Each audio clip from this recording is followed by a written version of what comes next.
আসসালামু আলাইকুম। লালমনিরহাটে তিস্তা টোল প্লাজায় দুর্ধর্ষ ডাকাতি, টোল প্লাজার ম্যানেজার নুরুজ্জামান সহ ৩ জন গুরুতর আহত। আমাদের রংপুর পৌর প্রধান মোহাম্মদ ইউসুফ খানের তথ্য বিরেচিত্রে দেখুন ডেস্ক রিপোর্ট। বিস্তারিত জানাচ্ছি আমি ইভা। তিস্তা সড়ক সেতুর টোল প্লাজায় হেলমেটধারী সশস্ত্র একদল লোক হামলা চালিয়েছে। এতে আহত হয়েছেন ৩ জন। হামলাকারীরা সেখানে থাকা ১৪ লাখ টাকা লুট করে নিয়েছে বলে দাবি করেছেন সংশ্লিষ্টরা। রাতে তিস্তা সড়ক সেতুর লালমনিরহাট অংশে অবস্থিত টোল প্লাজায় এই ঘটনা ঘটে। টোল প্লাজার ঠিকানাদার রানা কনস্ট্রাকশনের পার্টনার রংপুর জেলা যুবদলের সভাপতি নাজমুল আলম নাজু জানান, রাত ৯টার দিকে ২০ থেকে ২৫টি মোটর সাইকেলে এসে হেলমেট পরিহিত সশস্ত্র ডাকাত দল টোল প্লাজায় অতর্কিতভাবে হামলা চালায়। এ সময় পুরো টোল প্লাজা ভাঙচুর করেন তারা। টোল প্লাজায় ক্যাশ বক্সে থাকা ২ দিনের অন্তত ১৪ লাখ টাকা লুট করে নিয়ে যায়। তাদের হামলায় কর্মচারী সুরুজ মিয়া, মুসলিম মিয়া ও জুয়েল ইসলাম আহত হয়।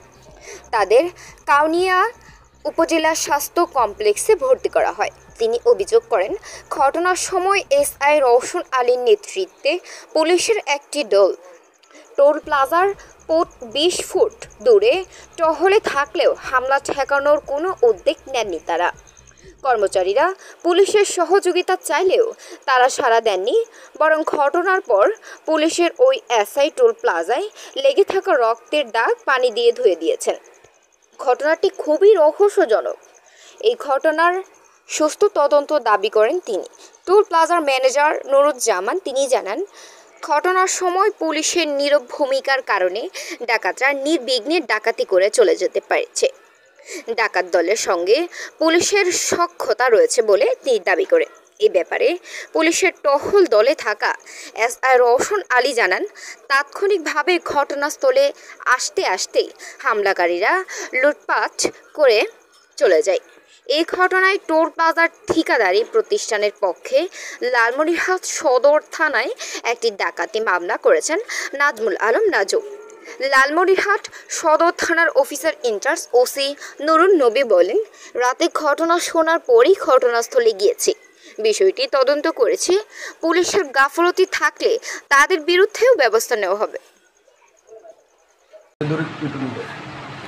পরে আমি ওখান থেকে কোনো রকমে আশ্রয় নেওয়ার জন্য আমি পুলিশ বক্সের ওখানে যাই।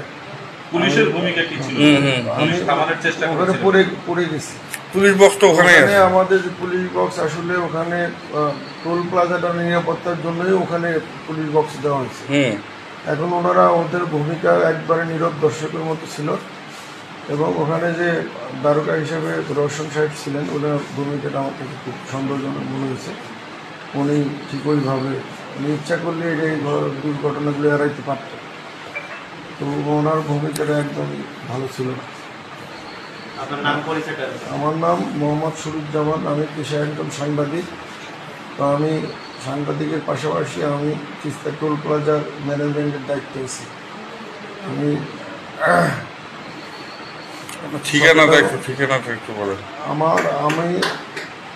আমার বর্তমান ঠিকানা ভোটার আইডি কার্ড অনুযায়ী আদিতবাড়ি থানার ৭ ফেব্রুয়ারি ইউনিয়নের পূর্ব দলজুর গ্রামে আমার বাড়ি। ওইখানে আমি আপাতত বাচ্চা নিয়ে বসে বসে। আমার বাবার নাম মৃতফুল মাহমুদ তালুকদার। কাটাকাটি জের কেসে কেন্দ্র করে তিস্তা থেকে কিছু সংখ্যক লোকজন নিয়ে এসে পরবর্তীতে এখানে ৪ জন কর্মচারীকে পিটাইয়া মারাত্মক টাকা পয়সা ছিল, ক্যাশ ছিল, এখানে আমাদের বসকে মেরে টাকা টুকা লুটতারাজ হয়েছে। আমাদের গতকালকের ৫,৮০,০০০ টাকা এবং আজকের সর্বমোট প্রায় ১৪ লক্ষ